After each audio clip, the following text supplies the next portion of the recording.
আমার সোনা বাংলায় আবু সাইদ মুক্ত। এটা পরে আমি স্লোগান দিছি, আমার অসংখ্য ভিডিও আর একটা ছাত্র গ্রেফতার করবেন না, খুনের বিচার খুনির কাছে, খুনি হাসিনার পতন চাই। এই গঞ্জিনা পরাধিকা যখন আমি বাসায় ব্যাক করি, তখন কিছু পুলিশ লীগ এবং ছাত্রলীগ, আওয়ামী লীগ আমার উপর অতর্কিত ভাবে হামলা করে। আমি 2.5 মাস হসপিটালে ভর্তি ছিলাম। এখানে ডিসি সাহেব আছে, কালকেও দেখছে আমি বমি করলে এখন আমার শুধু রক্তের ক্লট বাইর হয়। এখনো পর্যন্ত আমি স্বাভাবিক হইতে পারি না। তবে আমাকে যে ক্যাটাগরি দিছে বি, আমি খুশি।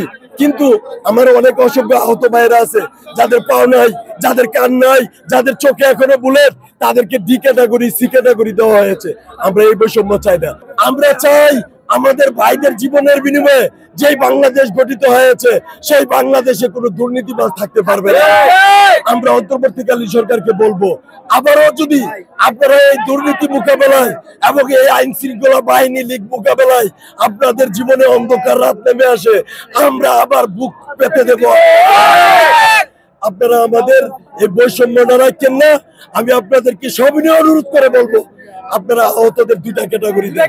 যারা মারাত্মক আহত তাদেরকে 1 ক্যাটাগরি দেন।